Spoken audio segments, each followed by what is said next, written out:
എടാ, നീ ഡോക്ടർ അല്ലേ? എനിക്ക് നിന്റെ ഒരു സഹായം വേണം. എൻ്റെ ഒരു കസിൻ, അവള് ലാസ്റ്റ് വീക്കില് ഭയങ്കര ഒരു ആക്സിഡന്റിലൂടെ അവള് കടന്നുപോയി.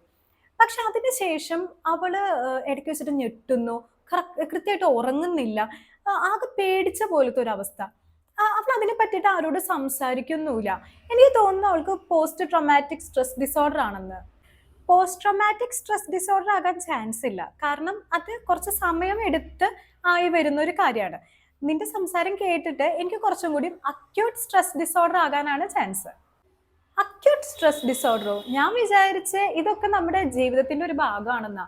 നമ്മൾ പതിയെ പതിയെ അത് കടന്നു പോകുന്ന ഞാൻ വിചാരിച്ചേ. അല്ല കേട്ടോ. അക്യൂട്ട് സ്ട്രെസ് ഡിസോർഡർ എന്ന് പറയുന്നത് ഒരു മെഡിക്കൽ കണ്ടീഷൻ തന്നെയാണ്. അത് കറക്റ്റ് ആയിട്ട് ട്രീറ്റ്മെന്റ് കൊടുത്തില്ലെങ്കിൽ പോസ്റ്റ് ട്രോമാറ്റിക് സ്ട്രെസ് ഡിസോർഡറിലോട്ട് അത് മാറാം. ഈ അക്യൂട്ട് സ്ട്രെസ് ഡിസോർഡർ എന്ന് പറയുന്നത് നമ്മളൊരു ട്രോമാറ്റിക് സ്റ്റേജിലൂടെ കടന്നു പോകുമ്പോൾ, അതായത് ഇപ്പൊ പറഞ്ഞില്ലേ, ആ കുട്ടിക്ക് ഒരു ആക്സിഡന്റ് ഉണ്ടായിരുന്നു, ആ കുട്ടി അത് കടന്നു പോയൊരു സിറ്റുവേഷൻ ആണ്. ഇത് ശരിക്കും പറയുക ഒരു 3 ദിവസം മുതൽ 1 മന്ത് വരെ നിൽക്കാം. ഇത് വളരെ വീക്കായിട്ടുള്ള ആൾക്കാർക്കല്ലേ കിട്ടുള്ളൂ. ഇതങ്ങനെ വീക്കായിട്ടുള്ള പീപ്പിൾ, സ്ട്രോങ് ആയിട്ടുള്ള ആൾക്കാർ അങ്ങനെയൊന്നുമില്ല.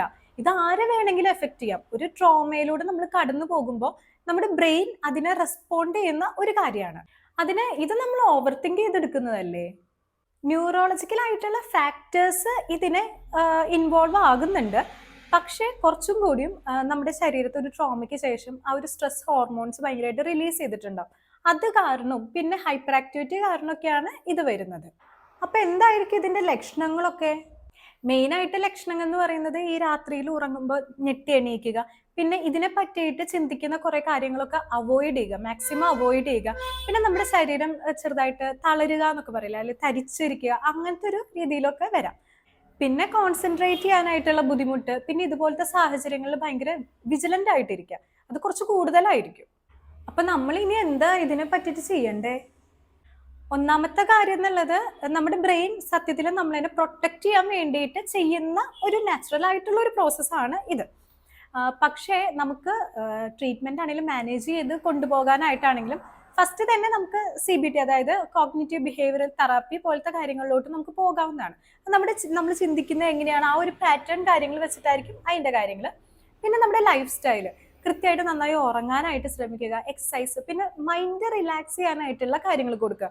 മെഡിറ്റേഷൻ ആണെങ്കിലും ഈ മ്യൂസിക് കാര്യങ്ങൾ കേൾക്കുന്നതാണെങ്കിലും, ഇപ്പോൾ ആള് സംസാരിക്കാനായിട്ട് ഓക്കെ ആണെങ്കിൽ അതിനെപ്പറ്റി സംസാരിക്കുന്നതാണെങ്കിലും ഒക്കെ ഇതിനെ ഹെൽപ്പ് ചെയ്യും. പിന്നെ ഒരു ഷോർട്ട് ടേം ആയിട്ട് മെഡിസിൻസ് യൂസ് ചെയ്യാം, പക്ഷെ അതൊരു ഡോക്ടറുടെയോ അല്ലെങ്കിൽ ഒരു പ്രൊഫഷണലി ക്വാളിഫൈഡ് ആയിട്ടുള്ള ആൾക്കാരുടെ അടുത്ത് മാത്രം ചെന്ന് ചോദിച്ച് മനസ്സിലാക്കി എടുക്കുക. ഞാൻ കേട്ടിട്ടുണ്ട്, അപ്പൊ ആ ഒരു കണ്ടീഷനെ പറ്റിയിട്ട് പെട്ടെന്ന് തന്നെ അവരെ കൊണ്ട് സംസാരിപ്പിച്ചു കഴിഞ്ഞു കഴിഞ്ഞാൽ ഇതിൽ നിന്നൊക്കെ രക്ഷപ്പെടാൻ പറ്റുന്നുള്ളത് ശരിയാണോ? അതൊരു വിധത്തിൽ പറഞ്ഞാൽ ശരിയല്ല. കാരണം നമ്മൾ ഒരാളെ കൊണ്ട് ഫോഴ്സ് ചെയ്ത് സംസാരിപ്പിച്ചു കഴിഞ്ഞു കഴിഞ്ഞാൽ അത് അത്ര നല്ല രീതിയിലോട്ടായിരിക്കില്ല പോകുക. അവര് തന്നെ തയ്യാറായി അവര് സംസാരിക്കാൻ റെഡി ആകുന്ന ഒരു സാഹചര്യമാണെങ്കിൽ ഓക്കെയാണ്. നീ പറഞ്ഞതിലും കാര്യമുണ്ട്. അപ്പോൾ നമ്മളൊരു പ്രൊഫഷണലിന്റെ അടുത്ത് എപ്പോഴാണ് നമ്മൾ കൊണ്ടുപോകണ്ടേ?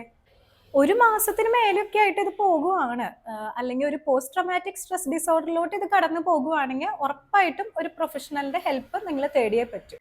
നിന്നോട് സംസാരിച്ചത് എത്ര നന്നായി. എൻ്റെ മനസ്സിൽ വളരെ തെറ്റായിട്ടുള്ള ധാരണയായിരുന്നു. ഞാൻ എന്തായാലും ഇനി എൻ്റെ കസിന് നല്ലപോലെ സപ്പോർട്ട് കൊടുക്കും. ആ കുട്ടിക്ക് നിനക്ക് ചെയ്യാൻ പറ്റുന്ന ഏറ്റവും നല്ല കാര്യമാണ് സപ്പോർട്ട് കൊടുക്കുക എന്നുള്ളത്. നമുക്ക് എപ്പോഴും ഫിസിക്കലി, അതായത് ശാരീരികമായിട്ടുള്ള നമ്മുടെ ഹെൽത്ത് പോലെ ഇമ്പോർട്ടൻ്റ് ആണ് നമ്മുടെ മാനസികമായിട്ടുള്ള ഹെൽത്ത്. അത് നമ്മൾ എപ്പോഴും അതിന് വേണ്ടിയിട്ടുള്ള കാര്യങ്ങളും നമ്മൾ ചെയ്തിരിക്കണം. ഒരു പ്രൊഫഷണലിന്റെ ഹെൽപ്പ് വേണ്ട സാഹചര്യമാണെങ്കിൽ അത് നിർബന്ധമായിട്ടും പ്രൊഫഷണലിന്റെ അടുത്ത് കൊണ്ടുപോയിരിക്കണം. പിന്നെ നിനക്ക് ഇതുപോലത്തെ നല്ല കാര്യങ്ങൾ അറിയണമെങ്കിൽ ആയുർജൻ യൂട്യൂബ് ചാനലും അതുപോലെ തന്നെ ഇൻസ്റ്റാഗ്രാം പേജും നീ ഫോളോ ചെയ്താൽ മതി. അതിൽ ഇതുപോലത്തെ ഒരുപാട് നല്ല വീഡിയോസ് അവർ ഡെയിലി പോസ്റ്റ് ചെയ്യുന്നുണ്ട്.